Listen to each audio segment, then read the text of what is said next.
Dear husbands, പ്രസവശേഷം നിങ്ങളുടെ ഭാര്യയ്ക്ക് വളരെ അത്യാവശ്യമുള്ളത് എന്താണെന്ന് നിങ്ങൾക്കറിയാമോ? മിക്ക ഭർത്താക്കന്മാരും മനസ്സിലാക്കിയിരിക്കുന്നത് അല്ലെങ്കിൽ വിശ്വസിക്കുന്നത് കുറച്ച് സ്നേഹമുള്ള വാക്കുകളോ അല്ലെങ്കിൽ കുറച്ച് സമ്മാനങ്ങളൊക്കെ കൊണ്ടു കൊടുക്കുക എന്നുള്ളതാണ്. എന്നാൽ അമ്മമാർക്ക് ഏറ്റവും അത്യാവശ്യമുള്ളത് അഭിനന്ദനങ്ങളോ നന്ദി വാക്കുകളോ അല്ല.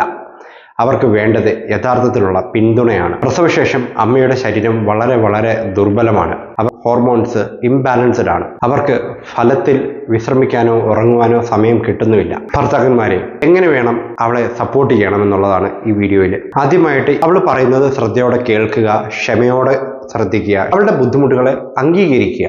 രണ്ടാമത് ശാരീരികമായുള്ള പിന്തുണ കൊടുക്കുക എന്നുള്ളതാണ്. കുഞ്ഞിനെ എടുക്കുക, വീട്ടുജോലികൾ ചെയ്യുക, അവൾക്ക് കൃത്യമായിട്ട് ഉറങ്ങുന്നുണ്ട് എന്നൊന്ന് ഉറപ്പുവരുത്തുക.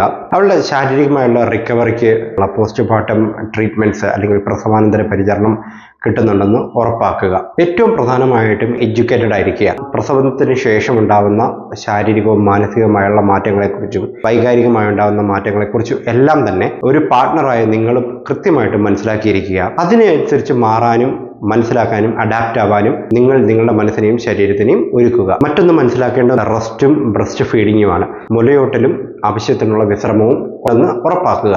ഇത് കുഞ്ഞിനും അമ്മയ്ക്കും ഒരേപോലെ അത്യാവശ്യമാണ്. നന്നായിട്ട് വെള്ളവും കുടിക്കുക, നന്നായിട്ട് പോഷകമുള്ള ആഹാരങ്ങളും കഴിക്കുക എന്നുള്ളത് ആരോഗ്യമുള്ള അമ്മയ്ക്കും ആ കുഞ്ഞിനും ഒരേപോലെ അത്യാവശ്യമുള്ളൊരു കാര്യമാണ്. ഇതിനെക്കുറിച്ച് അവരെ പോലെ ഒപ്പം തന്നെ എല്ലാ ഭർത്താക്കന്മാർക്കും ഇതിനെക്കുറിച്ചൊരു ബോധവാന്മാരായിരിക്കണം എന്നുള്ളത് അത്യാവശ്യമാണ്. ഭർത്താക്കന്മാരെ, യഥാർത്ഥ സ്നേഹം വാക്കുകളിലോ സമ്മാനങ്ങളിലോ മാത്രമല്ല, പ്രവൃത്തികളിലാണ്.